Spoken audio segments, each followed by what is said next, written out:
반갑습니다. 오늘 또 수요 기도회 가운데 하나님이 주시는 은혜와 또 하나님이 주시는 만족함이 우리 안에 충만한 시간 되기를 소망합니다. 기도하겠습니다. 하나님 감사합니다. 이 저녁에도 주의 은혜를 사모하며 하나님 앞으로 달려왔습니다. 아버지 하나님, 지난 3일 동안 우리의 인생 속에서 여러 수고와 또 고민과 또 우리 인생에 많은 염려들이 있었을지라도 하나님 안에서 참된 위로와 평안함을 얻게 하여 주시고 우리 인생을 주관하시는 하나님으로 인하여 끊어지지 아니하는 소망으로 우리 인생 기쁘게 달려가는 우리 모두가 되게 하여 주시옵소서. 이 시간에도 그 은혜를 사모하는 자들에게 하나님께서 주시는 은혜로 인하여 만족함이 충만한 귀하고 복된 시간이 되게 하여 주옵소서. 함께 하실 줄 믿사오며 예수님의 이름으로 기도드리옵나이다. 아멘. 우리 함께 찬송가 539장 찬송하겠습니다. 찬송가 539장입니다.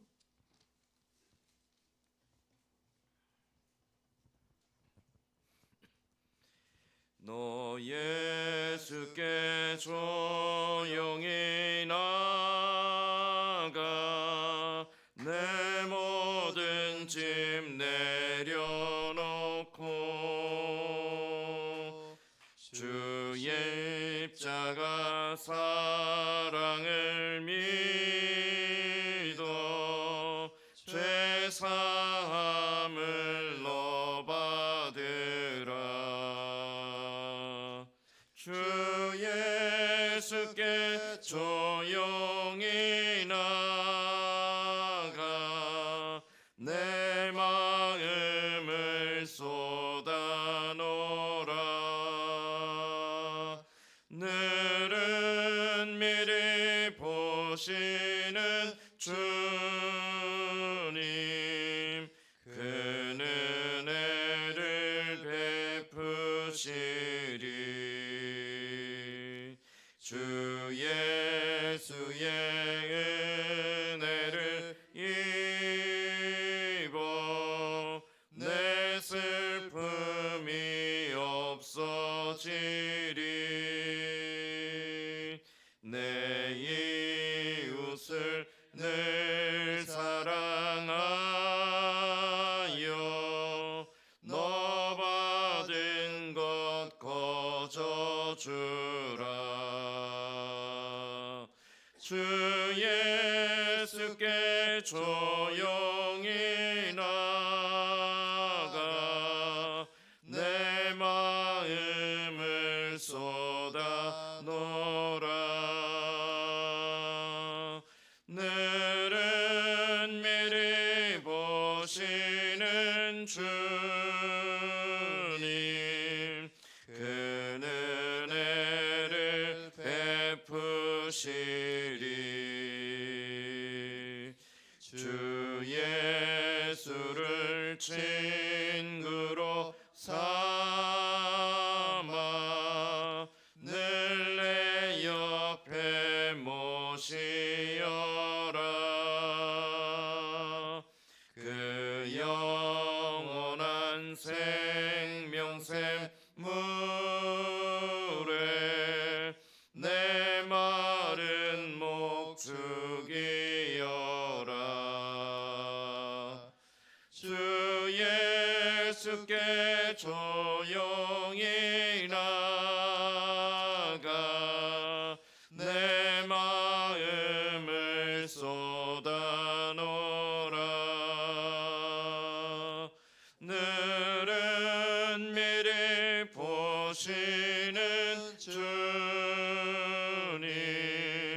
그 은혜를 베푸시리. 너 주님과 사귀어 살면 새 생명이 넘치리라. 주 예수를 찾는 이 앞에 참 밝은 빛 비추어라. 예수께 조용히 나가 내 마음을 쏟아놓으라. 늘은 미리 보시는 주님, 그는 은혜를 베푸시리. 아멘. 우리 찬송가 570장 한 장 더 찬송하겠습니다. 우리의 길을 인도하시는 하나님, 변함없이 우리와 함께 하시는 그 하나님을 우리 함께 찬송하겠습니다. 찬송가 570장입니다. 주는 나를 기르시는 목자요, 나는 주님의 귀한 어린 양. 푸른 풀밭 맑은 시냇물가로 나를 늘 인도하여 주신다. 주는 나의 좋은 목자, 나는 그의 어린 양. 저를 따라 꼴을 먹여주시니 내게 부족함 전혀 없어라.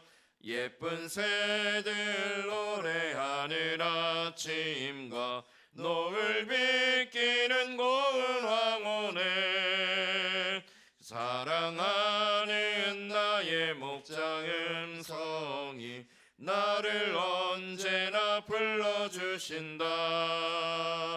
주는 나의 좋은 목자, 나는 그의 어린 양. 저를 따라 꼴을 먹여주시니 내게 부족함 전혀 없어라. 못된 짐승 나를 해치 못하고 거친 비바람 상치 못하리.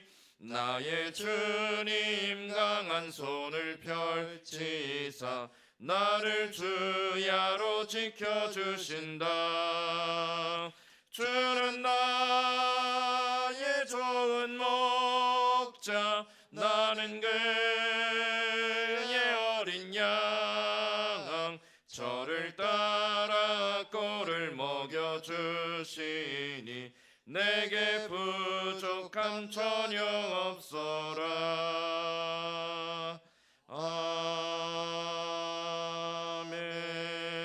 아멘. 정정자 권사님 대표에 기도하겠습니다. 세상에 많고 많은 사람들 가운데서 귀하게도 우리가 주님의 택하심을 받아 주님의 귀한 자녀 되어서 주님의 은총 가운데 살게 해주심을 감사합니다. 그리스도 안에서 온전히 자라야 할 우리의 삶의 모습이 때로는 어린 아이와 같았고 육에 속한 욕심에 지배당하고 살아왔음을 고백합니다. 이 시간 지난 삶을 돌아보며 회개하여 용서받는 이 시간 되게 하소서. 이 시간도 말씀을 선포하시는 목사님께 힘주셔서 우리의 삶에서 이루어지는 모든 은행들이 성숙한 믿음의 사람으로 거듭나는 이 시간 되게 하여 주시고, 목사님은 우리 성도들 인도하실 때에 힘들거나 조금 더 마음 상하는 일 없게 하여 주시고 가정에도 늘 평안함이 있게 하옵소서.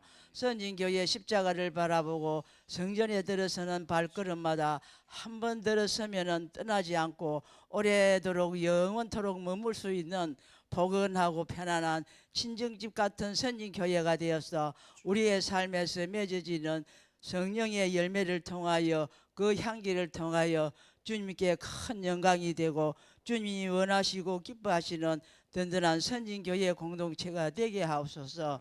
우리 교회의 학생들과 청년들을 기억하시고 주님께서 믿음의 전신갑주를 입혀주셔서 강한 주님의 군사가 될 수 있도록 인도해 주시고 그리스도 안에 참 평안이 있고 참 기쁨이 있음을 발견하는 젊은이들이 되게 하소서. 우리 성도들 가정마다 힘든 일 어려운 일 없게 하여 주시고 믿음이 연약한 심령에게는 믿음이 굳게 설 수 있도록 인도해 주시고 육신이 연약한 성도에게는 건강할 수 있도록 보살피시고 치유하여 주셔서 주님께 큰 영광이 되게 하옵소서. 이 나라의 안보를 굳게 지켜 주시옵소서. 전국 방방곡곡에서 나라 위에 눈물뿌리 기도하는 주님의 종들이 기도 소리에 귀를 기울이사 이 나라의 죄를 용서하시고 이 땅에 전쟁의 비극이 없도록 역사해 주시고 이 나라의 위정자들 개인의 사리사욕은 성령의 권능으로 녹여주셔서 주님의 말씀을 두려운 줄 깨달아 진정으로 나라를 사랑하는 마음으로 이 나라를 잘 다스려서 평화로운 대한민국이 되게 하여 주시옵소서. 오늘도 돌아가는 발걸음 지켜주시고 항상 안전운행할 수 있도록 함께 해주실 것을 믿사옵고 거룩하신 예수님 이름으로 기도드렸습니다. 아멘. 아멘. 오늘 우리 같이 읽을 하나님 말씀은 신약성경 빌립보서 2장 12절에서 18절까지 말씀입니다. 제가 가진 성경은 신약성경 319페이지에 있습니다.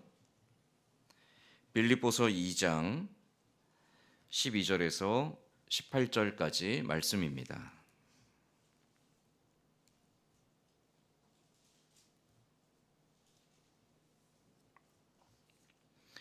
빌립보서 2장 12절에서 18절까지 말씀, 저와 여러분이 돌아가며 한 절씩 교독하겠습니다. 그러므로 나의 사랑하는 자들아, 너희가 나 있을 때뿐 아니라 더욱 지금 나 없을 때에도 항상 복종하여 두렵고 떨림으로 너희 구원을 이루라.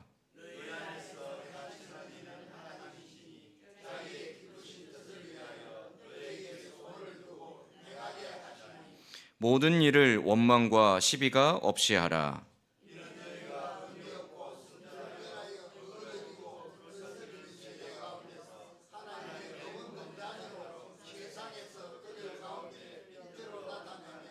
생명의 말씀을 밝혀 나의 다름질이 헛되지 아니하고 수고도 헛되지 아니하므로 그리스도의 날에 내가 자랑할 것이 있게 하려 함이라.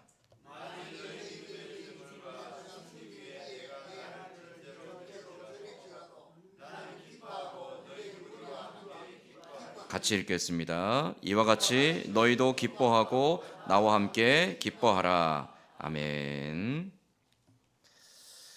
구원이라는 게 참 신비하고 때로는 답답할 때가 있습니다. 어떤 분들은 너무너무 착하고 선하게 살고 좋은 일도 많이 하시는 분들인데 아무리 권해도 예수 그리스도를 마음에 영접하지 못하는 분들이 있고요. 어떤 사람은 저런 그런데 예수 그리스도를 마음에 영접하고 그 구원의 기쁨을 가지고 살아가는 사람도 있습니다. 특히 이제 어르신들이나 또 이제 병으로 임종을 맞이하는 분들을 이렇게 가끔 대하다 보면 그 임종의 순간에 가족들은 너무 안타깝잖아요. 그래서 믿는 가족들이 임종을 맞이하면서 이제 눈을 감기 직전에 돌아가시는 분이 어떻게 해서든 예수 그리스도를 좀 영접하고 구원을 받았으면 좋겠다라는 마음으로 너무 간절한 마음 때문에 이제 목사님 임종 전에 꼭 좀 기도해 주세요 하고 이제 부르실 때가 간혹 있었거든요. 가서 이제 같이 말씀 읽고 찬송하고 마지막으로 이제 권면을 드립니다. 예수 그리스도에 대해서 우리의 죄인임과 또 예수 그리스도를 통한 구원에 대해서 말씀드리고 예수 그리스도를 구주로 영접하실 것에 대해서 권면을 드립니다. 이분이 정말 평생을 선하게 살던 분이고 너무너무 착하게 살던 분이고 남들에게 많이 베푸는 분인데 마지막 눈을 감는 순간에 끝까지 입을 안 여시더라고요. 너무너무 저도 속상하더라고요. 이분이 어떻게 사시는지를 알았기 때문에 너무너무 속상했습니다. 근데 끝내 이분이 한마디도 대답하지 않고 그냥 눈을 감으셨습니다. 가족들도 속상하고 저도 속상하고. 근데 어떤 분은 정말 이 사람은 참 이렇게 사람이 야박하게 사나 싶은데 예수 그리스도를 믿고 구원받는 사람들 보면 하나님이 왜 그러시지? 좀 그런 마음이 들 때도 있죠. 그런데 그런 사람들이 구원을 받고 어떤 사람 예수 그리스도를 영접하고 어떤 사람 예수 그리스도를 영접하지 않는 그런 모습들을 보면서 우리가 한 가지 깨닫게 되는 바가 있습니다. 구원은 내가 노력해서 받는 게 아니라는 거죠. 내가 어떤 희생을 하고 어떤 노력을 하고 어떤 봉사를 하고 어떤 선한 일을 해도 그것 때문에 구원받는 게 아닙니다. 만약 그렇게 구원을 받는 것이라면 더 좋겠어요. 좀 더 쉽습니다. 내가 만약 내가 평생에 1000시간 이상을 하나님 앞에 기도하면 구원받을 수 있다. 그럼 너무 쉽습니다. 1000시간 기도하면 됩니다. 내가 하나님 앞에 나와서 교회에서 뭐 1000시간 봉사하면 그 1000시간 봉사한 만큼 구원받는다. 또 내가 1000시간 더 봉사하면 하나님 나라에서 더 좋은 상급을 받는다라고 하면 그건 여러분 너무 쉽습니다. 그렇게 하면 되거든요. 근데 구원은 그렇게 받지 않습니다. 구원은 내가 아무리 노력한다 한들, 내가 아무리 소망한다 한들, 내가 아무리 희생한다 한들 그렇게 구원받는 게 아니죠. 우리가 구원받는 건 단 한 가지입니다. 나를 위해 죽으신 예수 그리스도를 믿는 믿음으로만 구원받습니다. 근데 그 믿음은 어떻게 생길까요? 그 믿음조차도 하나님이 택하신 사람들에게 주십니다. 하나님이 택하신 사람들에게는 그가 어떠한 삶을 살았고 그가 어떠한 마음을 가지고 있고 그가 지금 어떠한 길을 걸어가고 있다 할지라도 하나님이 때가 되면 그에게 믿음을 주셔서 예수 그리스도를 알게 하시고 믿게 하시고 순종하게 하신다라는 거죠. 이게 하나님이 주시는 구원의 신비함입니다. 그래서 어떤 사람에게 구원은 너무너무나 쉬운 것이고요. 어떤 사람에게 구원은 너무너무나 어렵습니다. 참 이게 뜻대로 되지 않아요. 구원은 사람의 뜻으로 말미암지 않고 오직 하나님의 뜻으로만 나타나게 되는 겁니다. 자, 이것을 누구보다도 잘 알고 누구보다도 강조해서 가르쳤던 사람 중에 하나가 바로 바울입니다. 바울이 쓴 서신서들, 특별히 로마서 말씀을 보면 우리의 구원이 노력으로 얻어지는 것이 아니라 철저히 예수 그리스도를 믿는 믿음으로 얻어진다라는 것을 바울은 굉장히 강조합니다. 그렇게 말하는 이유는요, 많은 유대인들이 초대교회 당시, 오늘날도 그렇지만 많은 유대인들이 구원받기 위해서 해야 될 일들을 열거했습니다. 그리고 이런 일들을 해야 구원받을 수 있어 라고 강요했습니다. 근데 바울은 말하죠. 사람의 노력으로 받는 게 아니라 예수 그리스도를 믿는 믿음으로 받는 거야. 하나님이 그 택하신 자들에게 주시는 은혜의 선물이야. 그래서 바울은 믿음으로 구원을 받음에 대하여 강조했던 사람입니다. 그런데 그랬던 바울이 오늘 우리가 읽은 이 말씀 속에 보면 굉장히 오해할 만한 말로 빌립보 교회에 권면하고 있습니다. 자, 12절 말씀에 그러므로 나의 사랑하는 자들아 너희가 나 있을 때뿐 아니라 더욱 지금 나 없을 때에도 항상 복종하여 두렵고 떨림으로 어떻게 하래요? 너희 구원을 이루라. 바울이 지금 빌립보 교회를 향해서 뭐라고 말하냐면 너희 구원을 이루어야 한다 그렇게 말하고 있습니다. 여러분 이게 무슨 말일까요? 자, 이게 일반적인 의미로 보면 너희가 구원을 받기에 지금 좀 모자라. 그러니까 너희 그 모자란 부분을 채워서 너희가 구원에 도달할 수 있어야 돼 라는 내용으로 이해되어질 수도 있습니다. 왜냐하면 너희 구원을 이루라고 했잖아요. 아직 이루어지지 않은 것을 이루어야 되는 것처럼 바울이 말하고 있습니다. 우리가 구원받기 위해서 이만큼의 분량이 필요한데 그 분량이 채워지지 않았으니까 그 분량을 채워서 구원받기 위해서 너희가 더 많이 노력해야 돼 라고 이해되어질 수도 있다라는 거죠. 더군다나 바울은 지금 이 구원을 이루기 위해서 어떻게 해야 되냐면 복종하라 라고 말하고 있습니다. 복종함을 통하여 구원을 이루라. 바울이 왜 이렇게 말했을까요? 자, 이게 이제 우리말로 번역돼서 이렇게 표현이 됐는데요. 원래 성경이 쓰여진 헬라어의 원문을 보면 또 바울이 의도한 목적을 보면 원래는 이렇습니다. 너희가 하나님 앞에 받은 그 크고 놀라운 구원을 얻은 자가 되었기 때문에 그 구원을 얻은 자로서 너희가 받은 구원에 합당하도록 너희 자신을 온전히 세워가라. 이것이 바울이 말하고자 했던 말씀의 원래의 의도입니다. 이미 우리는 하나님께 구원을 받았습니다. 그 받은 바 구원이 너무나 크고 놀랍고 감사하기 때문에 그 은혜에 합당하도록 내 자신을 하나님의 은혜의 온전한 모습으로 맞추어 가라라는 겁니다. 자, 다시 정리하면 구원이 먼저 주어졌고 구원받았기 때문에 구원에 합당하도록 우리의 삶을 세워가야 된다라는 거죠.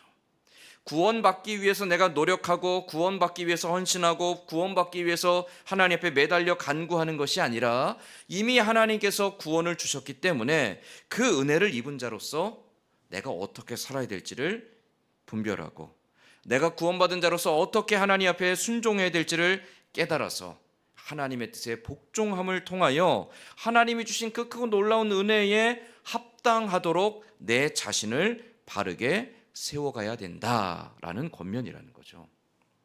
그래서 앞에 항상 복종하여라고 말하고 있습니다. 이 복종하다라는 말이 표면적으로는 바울이 가르친 말씀에 복종한다라는 의미가 될 수도 있겠지만 바울이 가르친 말씀이 무엇이었죠? 하나님의 말씀입니다. 하나님의 말씀에 복종하라라는 겁니다. 그런데 이 복종이라는 말이 우리말에는 복종이라고 표현되어 있지만 원래 의미는요, 듣고 순종한다, 청종의 의미를 담고 있습니다. 늘 하나님 말씀 앞에 귀 기울여 듣고 하나님 그 말씀 앞에 순종하는 자가 되어야 된다는 겁니다. 내 생각과 사람들의 말에 귀 기울여 듣고 순종하는 자가 아니라 늘 하나님 말씀 앞에 귀 기울여 순종하는 자로서 하나님께 복종하는 자로서 살아가야 한다는 것이죠. 그렇다면 우리의 모든 복종, 우리의 모든 청종함의 시작은 무엇일까요? 우리의 모든 청종함의 동기는 사랑과 감사에서부터 시작돼야 됩니다. 하나님 베푸신 은혜에 대한 감사, 하나님 나 같은 죄인을 우리 늘 고백하잖아요. 우리 찬송으로도 고백하죠. 이 벌레만도 못한, 그렇죠, 먼지만도 못한 이 정말 천하고 하나님 앞에 파렴치한, 하나님 앞에 정말 패역하고 가증한 나를 향하여 하나님이 그 귀한 사랑을 주셨기에 감사하기 때문에 하나님 앞에 귀 기울여 순종하는 것이죠.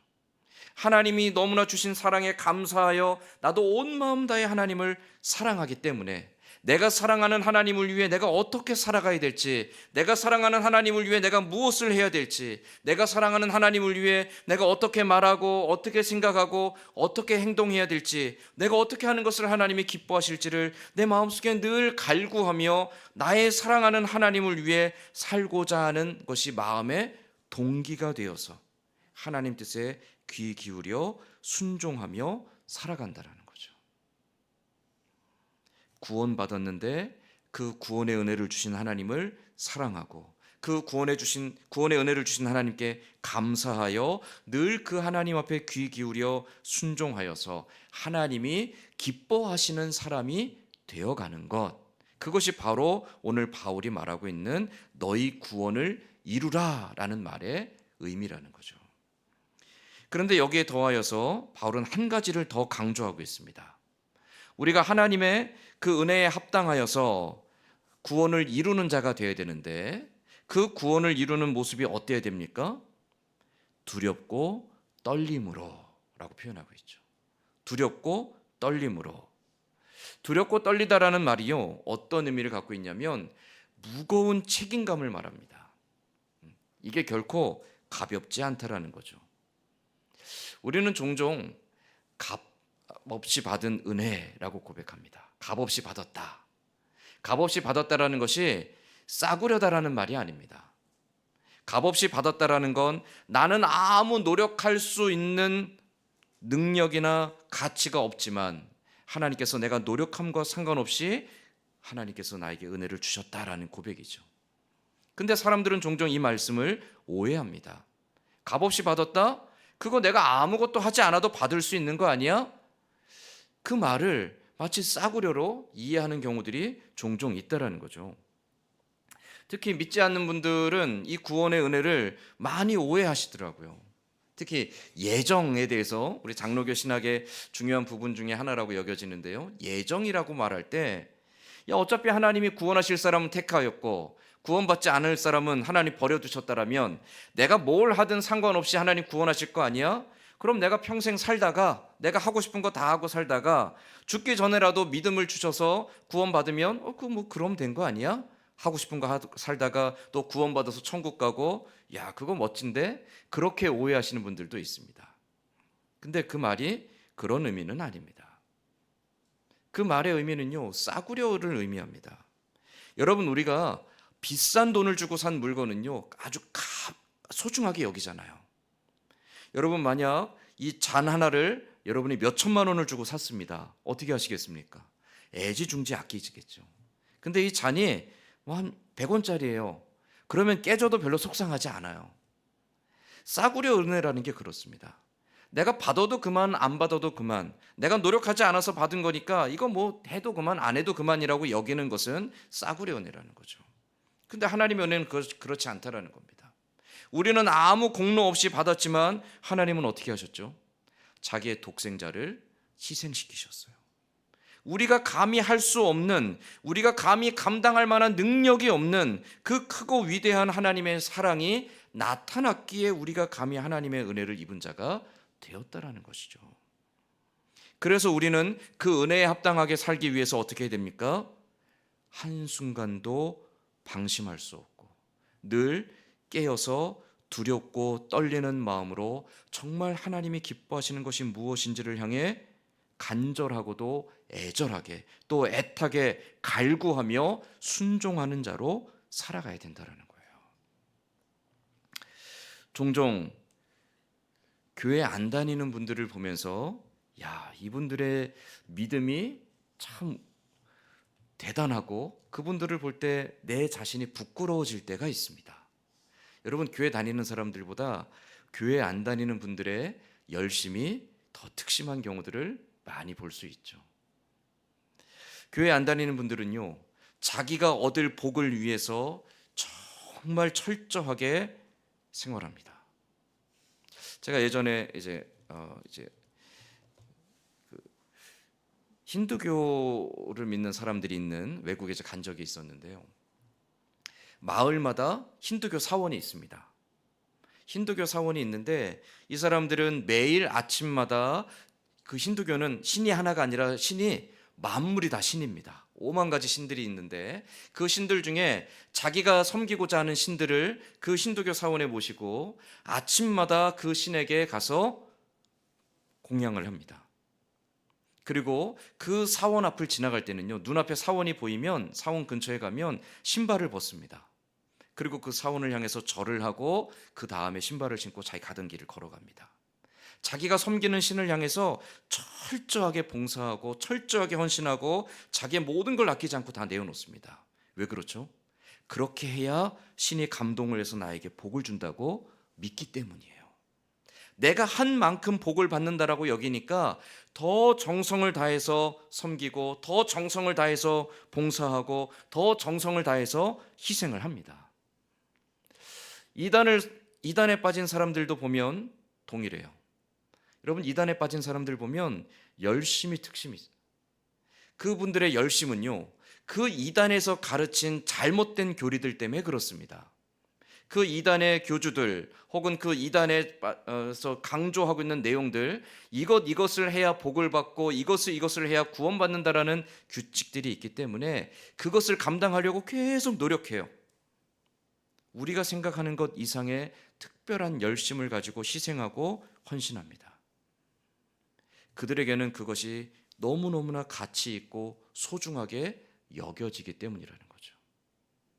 하물며 믿지 않는 사람들도 그러한 열심과 희생과 헌신을 갖고 있는데 우리는 감히 값으로 살 수 없고 우리 어떤 희생으로도 얻을 수 없는 하나님께서 주시는 그 크고 놀라운 사랑을 입었음에도 불구하고 하나님의 그 은혜와 사랑을 너무나 값싸게 여기며 거기에 대해서 우리는 너무나 가벼이 여기며 살아갈 때가 많다라는 거죠.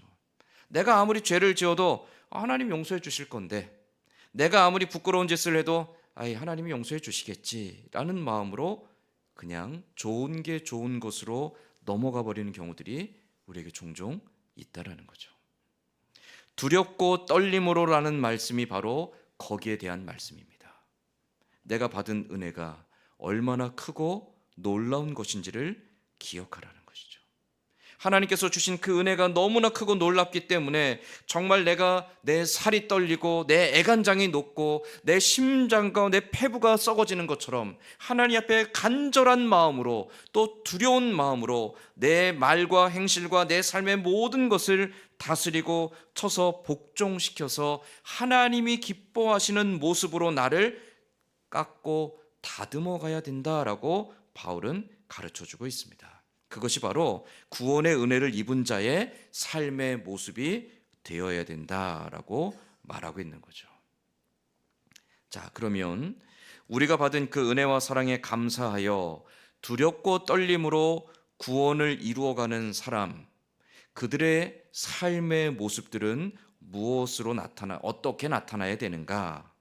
이어지는 13절 말씀에서 바울은 두렵고 떨림으로 구원을 이루고자 하는 사람은 이러한 마음의 중심을 가지고 이런 삶의 열매들을 맺어야 된다라고 가르쳐 줍니다.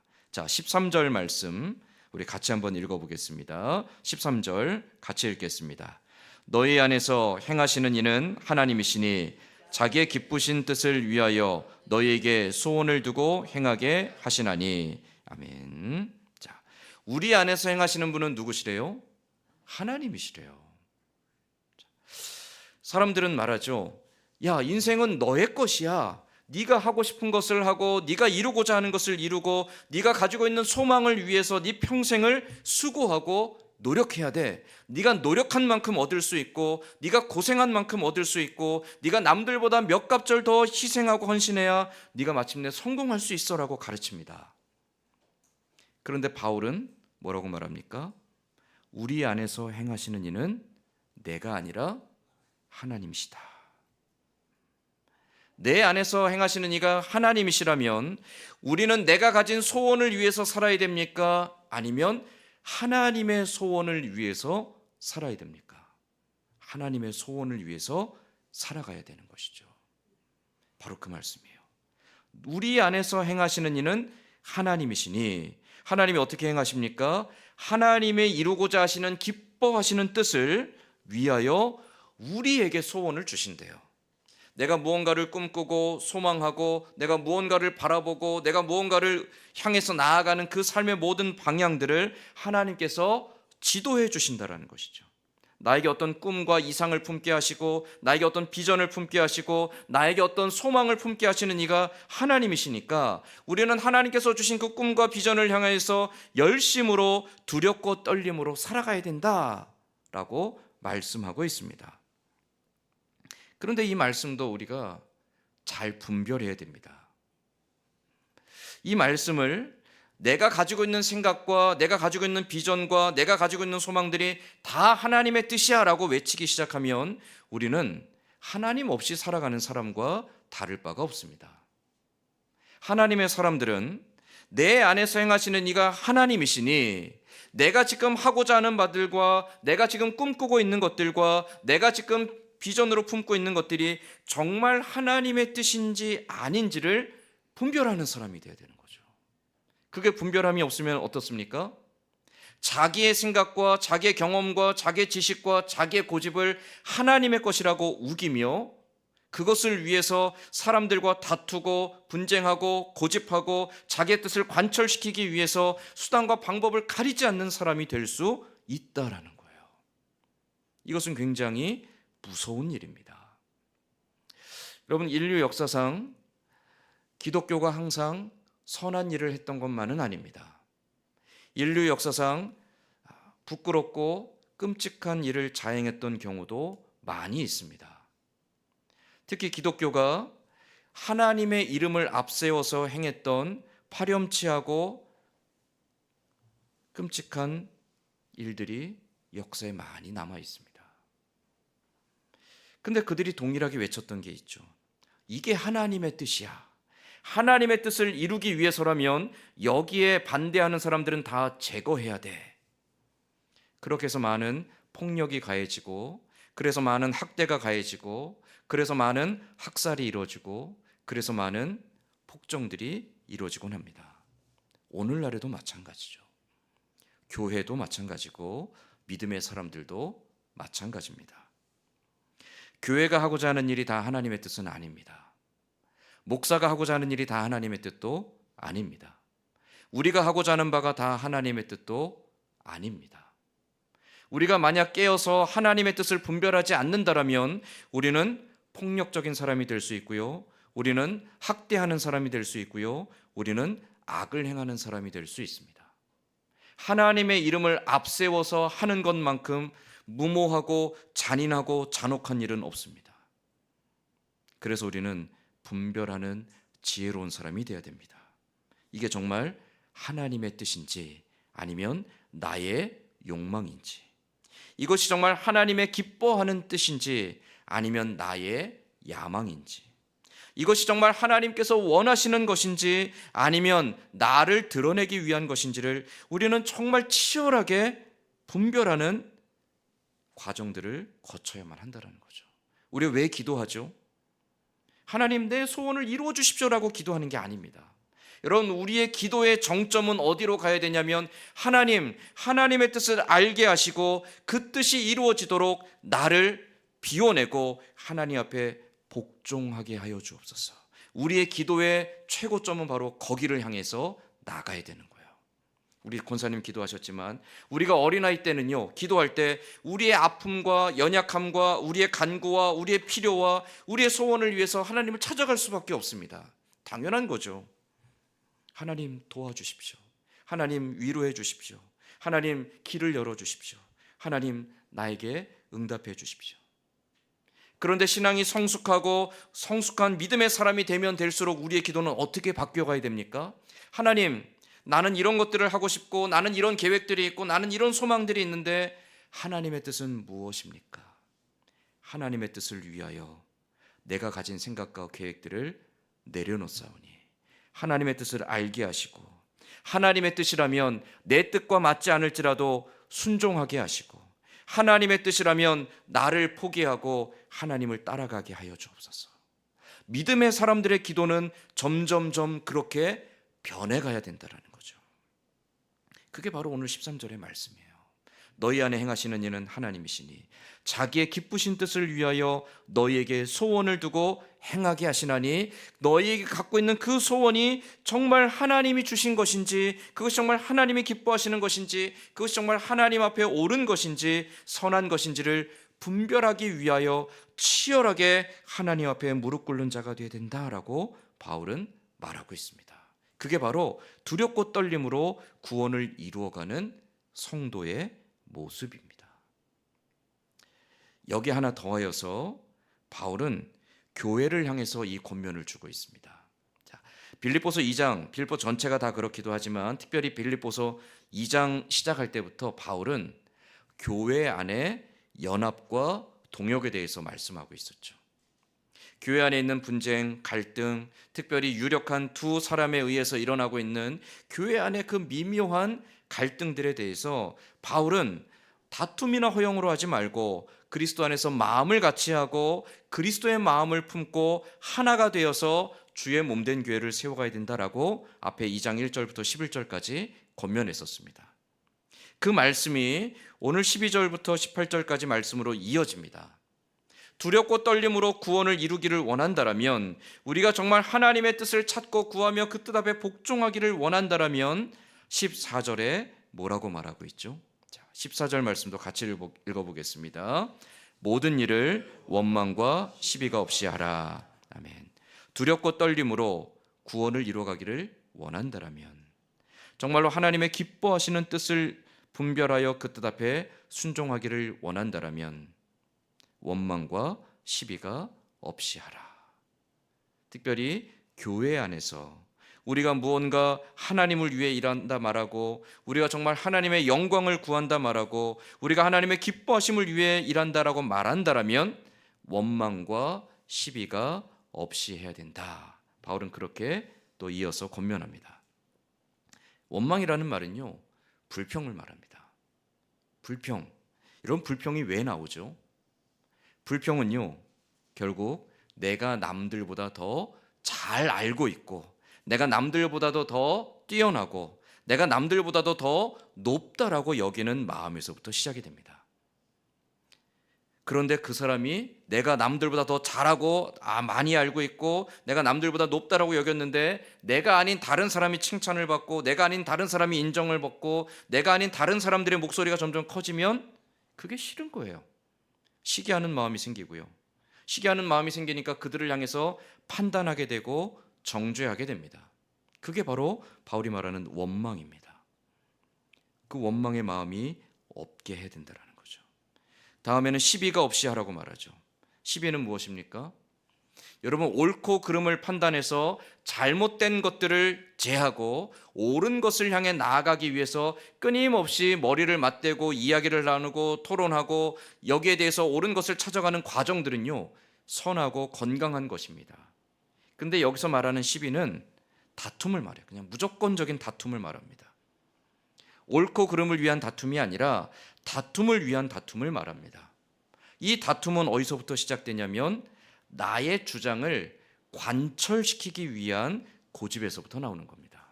내가 옳다고 여기기 때문에 너는 잘못됐다라고 여기기 때문에 내가 옳은 것을 관철시키기 위해서 다툼이 일어나는 거죠. 왜 바울은 하나님의 기뻐하시는 뜻을 이루기 위해서는 원망과 시비가 없이 하라라고 말했던 걸까요? 원망과 시비, 이 두 가지는 결국 나의 주장에서부터 나오는 겁니다.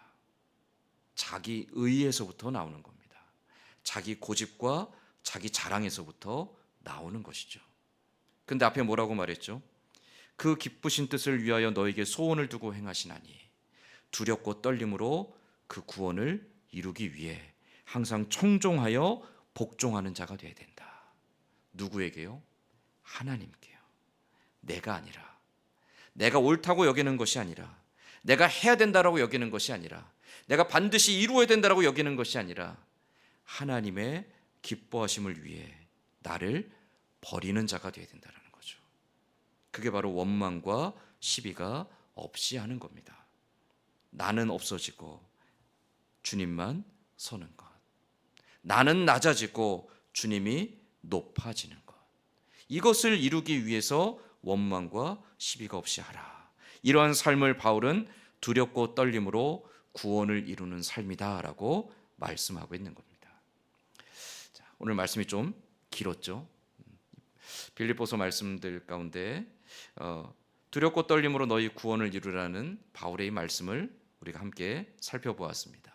가장 기억해야 될 중심은 내 인생의 주인 되시는, 나에게 구원의 은혜와 사랑을 베푸시는 하나님 앞에 나를 내려놓고 하나님의 뜻 앞에 귀 기울여 순종하는 자가 되려고 치열하게 자기 자신과 싸우는 사람. 그래서 나의 영광을 구하지 않고 하나님의 영광을 구하고, 나의 자랑을 구하지 않고 하나님의 자랑을 구하는 사람. 나의 기뻐함을 위해 살지 않고 하나님의 기뻐하심을 위해 살아가는 사람. 이것이 바로 구원의 은혜에 합당한 사람이다라는 이 바울의 가르침을 우리가 마음속에 다시 한번 깊이 새기며 그 구원에 합당한 자로서 하나님을 기쁘시게 해드리는 저와 여러분의 삶이 다 될 수 있기를 주님의 이름으로 간절히 소망합니다. 아멘. 기도하겠습니다. 하나님, 우리에게 크신 은혜와 사랑을 주심을 감사드립니다. 하나님, 내가 무엇을 했기에, 내가 무슨 잘남이 있고 내게 무슨 자랑할 것이 있기에, 하나님, 내가 받을 만한 무엇을 했기에 이 모든 것을 받은 것이 아니라 하나님께서 다만 우리를 사랑하시고 우리를 아끼시기에 우리에게 이 모든 은혜와 사랑을 주신 줄 믿습니다. 하나님의 귀한 은혜와 사랑을 입었기에 우리가 날마다 두렵고 떨림으로 하나님 음성 앞에 귀 기울이게 하여 주시고 하나님의 선하고 기뻐하신 뜻 앞에 귀 기울여 순종하는 자가 되게 하여 주시옵소서. 하나님, 우리의 삶에 날마다 두렵고 떨림으로 하나님의 뜻에 복종하는 자가 되게 하여 주시고 언제든지 내 안에 일어나는 나의 생각과 나의 고집들과 나의 자랑과 나의 영광들과 싸우며 하나님의 기뻐하시는 뜻을 위해 철저하게 나를 내려놓는 치열한 자기와의 싸움을 통해 하나님이 원하시는 아름다운 믿음의 삶을 이루어갈 수 있도록 우리에게 믿음 더해 주시고 우리에게 힘을 더하여 주시옵소서. 우리의 평생에 걸어가며 이 귀한 믿음의 싸움, 이 선한 싸움을 통하여 하나님 은혜에 합당한 자로서 살아가는 우리 모두가 되게 하시기를 소망하며 예수님의 이름으로 기도드리옵나이다. 아멘. 우리 함께 찬송가 459장 찬송한 후에 주님 가르쳐 주신 기도로 오늘 수요기도회 모두 마치겠습니다. 찬송가 459장입니다.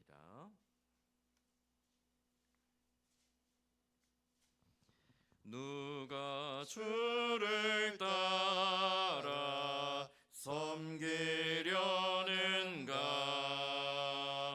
누가 죄를 떠나 주만 따를까?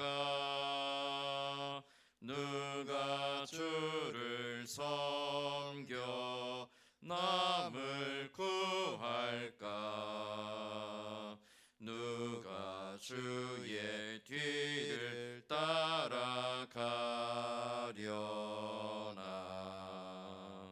부르심을 받아 주의 은혜로 주를 따라가네. 주만 따르네. 세상 영광 위에 따름 아니요. 크신 사랑이네. 주만 따르고 주가 내려주신 은혜 힘입어 주의 뒤를 따라 힘써 일하네. 부르심을 받아 주의 은혜로 주를 따라가네. 주만 따르네. 환난 핍박 많고 원수 강하나 주의 용사도 힘이 강하니 누가 능히 이겨 넘어뜨리랴? 변함없는 진리 승리하리라. 기쁜 찬송하며 주의 은혜로 주를 따라가네. 주만 따르네. 아멘. 주님 가르쳐 주신 기도로 수요기도회 마치겠습니다. 하늘에 계신 우리 아버지여, 이름이 거룩히 여김을 받으시오며 나라 임하옵시며 뜻이 하늘에서 이루어진 것 같이 땅에서도 이루어지리이다.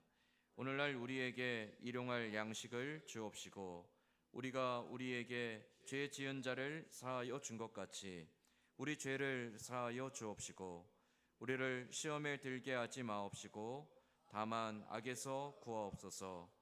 대개 나라와 권세와 영광이 아버지께 영원히 있사옵나이다. 아멘.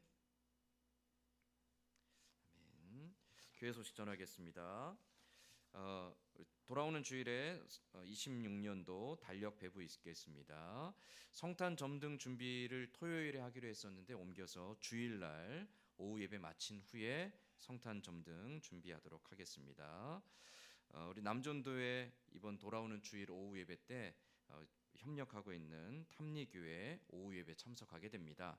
남전도 회원들 잘 방문하고 돌아올 수 있게 하시고 또 이 기회를 통해서 또 우리 협력하는 교회들 위해 더 깊이 기도할 수 있는 기회가 될 수 있게 달라 기도해 주시기 바라고요. 우리 교회 오후 찬양 예배는 그냥 그대로 합니다. 변함없이 하고요. 남전도 회원들만 탐리교회를 방문하고 돌아와서 오후 예배 마친 후에 성탄 점등 준비하도록 하겠습니다. 영육간에 연약한 성도들, 또 연로하신 어르신들 위해서, 또 나라 민족과 선교사님들 위해서도 많이 기도해 주시기 바랍니다. 이상으로 수요 기도회 모두 마치겠습니다.